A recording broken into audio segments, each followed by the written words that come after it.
What if your right to start a family was suddenly put on hold?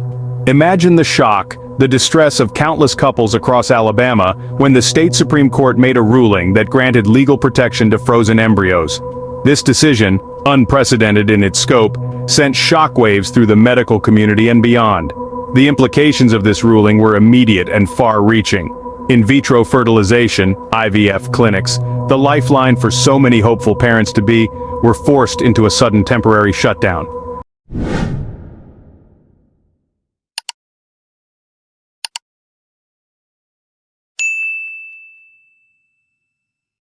The very places where dreams of starting a family were nurtured were silenced. That's right, the hum of life-giving technology, the sound of hope, was abruptly replaced by an eerie quiet.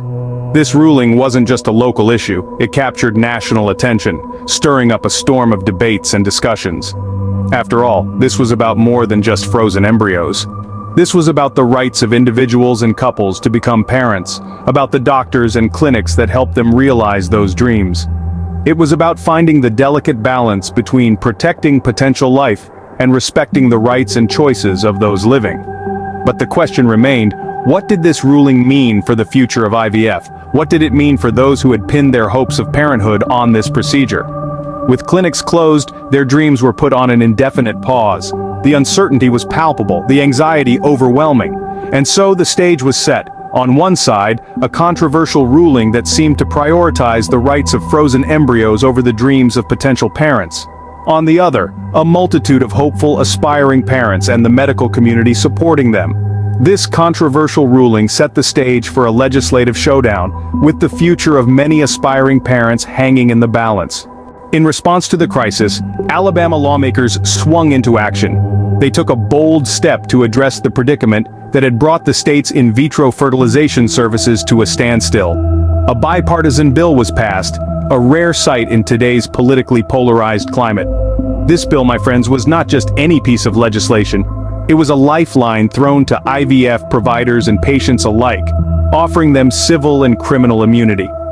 Now, you might be wondering what this immunity entails. Well, it's quite straightforward. The bill is designed to shield fertility clinics and doctors from being held liable in the event of embryo damage. Yes, you heard it right. It means that these medical professionals can now breathe a sigh of relief, knowing that they won't be facing criminal charges for incidents beyond their control. But it's not a complete free pass. The legislation does allow for civil lawsuits against the manufacturers of IVF-related products. This new law is a testament to the lawmakers' commitment to ensuring that fertility services remain accessible to those who need them. It's a reflection of the understanding that, while embryo damage is a serious concern, it shouldn't be a roadblock that halts the work of fertility clinics. The bill is a bold move, but it's a necessary one, considering the circumstances. The swift legislative action was met with national attention. It's not every day that you see such decisive action taken in the face of a crisis. It's a reminder of what can be achieved when lawmakers set aside their differences and work together for the common good. But let's not get ahead of ourselves. This bill, as groundbreaking as it may be, didn't go down without a stir. Some critics have voiced concerns about potential risks to patient safety and inconsistencies in how embryos are defined. While the bill was a necessary response, it was not without its share of criticism. The legislation, though well-intentioned, stirred up a hornet's nest of controversy. As soon as it was passed, the criticisms started pouring in. Many critics argue that the legislation undermines patient safety. The bill, while providing protection for fertility clinics and doctors, leaves patients at a disadvantage. It removes the ability for patients to seek legal recourse in the case of embryo damage, leaving them with only one option: civil lawsuits against IVF-related manufacturers. This, some argue, creates a power imbalance in favor of the providers, potentially compromising the safety and rights of those seeking fertility treatments. The legislation also faces criticism for creating inconsistencies in defining embryos. The legal protection granted to frozen embryos by the state Supreme Court ruling and the subsequent legislative response has led to a muddled understanding of what constitutes an embryo. This lack of clarity, critics argue, could lead to further legal and ethical dilemmas down the line. But it's not just these specific criticisms that have sparked controversy. The legislation has also reignited broader debates around IVF regulations. Some argue for stricter controls to ensure patient safety and ethical practices, while others advocate for a more liberal approach. emphasizing the importance of reproductive freedom and technological innovation. The conflicting views around the legislation are indicative of how deeply personal and complex the issue of IVF treatment is. On one hand, there's the desire to protect and support those seeking fertility treatments. On the other hand, there's the need to ensure ethical practices and safeguard patient rights. The legislation has certainly achieved one thing. It has brought the issue of IVF regulations to the forefront of public discourse. It's clear that this isn't just an Alabama issue but a national, even global discussion. With such intense scrutiny, the debate over IVF regulations was far from over. In fact, it was just beginning. As the dust settles around the controversy, the real work of finding a balanced, fair, and ethical approach to IVF treatment and regulation begins. It's a work that involves lawmakers, healthcare professionals, and, most importantly, the individuals and families directly affected by these decisions.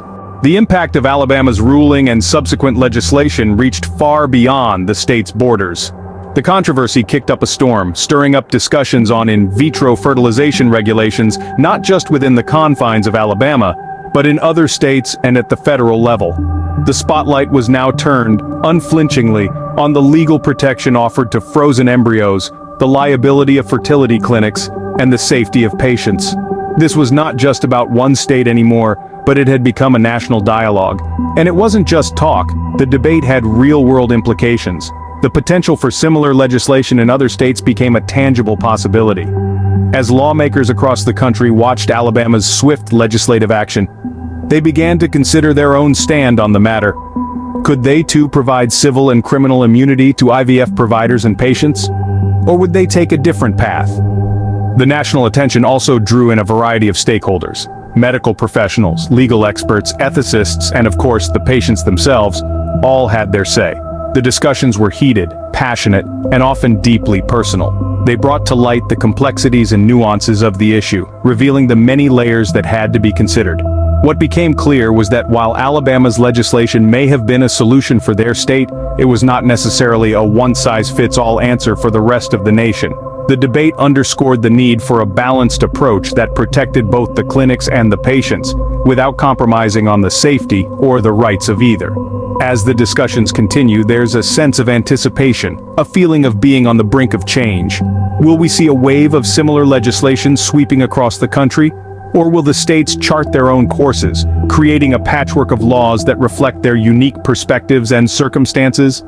The ripple effects of Alabama's legislation are still being felt across the nation. Now that the dust has settled, what's next for IVF treatments in Alabama and beyond? The passage of this legislation in Alabama marks a turning point, and the reopening of fertility clinics is the first significant step forward. While these clinics are resuming their services, they will likely face a new operational landscape. The necessity of maintaining the balance between protecting the rights of frozen embryos and ensuring the safety and rights of patients will require a thoughtful approach. This shift may bring about changes in the way these clinics function. Perhaps there will be an increased emphasis on patient counseling, ensuring that those seeking IVF treatments fully understand the potential risks and legal implications. The clinics may also need to invest in more robust systems to reduce the risk of embryo damage, but the story doesn't end with Alabama. The ripple effects of this legislation are likely to be felt far beyond the state's borders. Other states are already looking at Alabama as they consider their own stance on IVF-related regulations. The conversation on federal regulations is also gaining momentum. The goal is to strike a balance that safeguards the interests of all parties involved, patients, providers, and the unborn. It's also important to remember that legislation is not static. Given the controversy that has surrounded this issue, it's likely that lawmakers will continue to revisit and refine these laws. The challenge lies in crafting regulations that can adapt to the rapidly evolving field of reproductive medicine.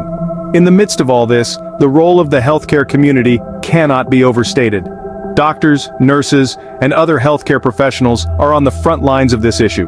Their insights and experiences will be crucial in shaping future discussions and legislation.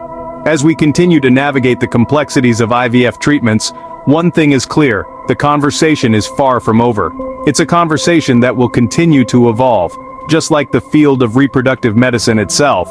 The hope is that with time, we can find a way to ensure that IVF treatments are accessible, safe, and fair for everyone involved.